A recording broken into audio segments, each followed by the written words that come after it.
Munisa Rizayeva sirni ochdi. Har kuni shu ahvol. U 4 oyda necha kilo ozdi? Mashhur xonanda Munisa Rizayeva ijtimoiy tarmoqdagi yangi videosida ortiqcha vazn bilan qanday kurashayotganini ochiqcha namoyish qildi.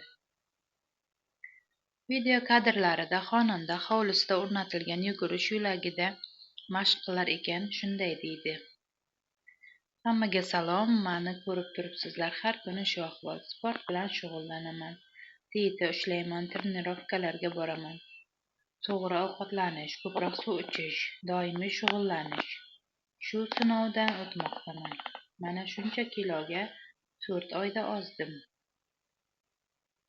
Xonandaning so'zlariga ko'ra, u maxsus parhez, kundalik mashq va intizom orqali 4 oyda salmoqli vazn yo'qotishga erishgan. U har kuni yurish, to'g'ri ovqatlanish va tinimsiz harakat orqali natijaga erishganini ta'kidladi.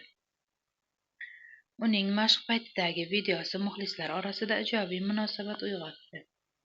Ko'pchilik qisqa vaqt ichida shuncha o'zgarishni ta'riflar ekan, Munisaning intizom va mehnatini e'tirof etdi. Xonandaning samimiy chiqishi sport va salomatlik bilan bog'liq turli tashabbuslar uchun ham motivatsiya bo'ldi. Bu videolavha bir narsani yana bir bor isbotladi. Chiroyli tashqi ko'rinish ortida har doim mehnat, harakat va intizom yotadi.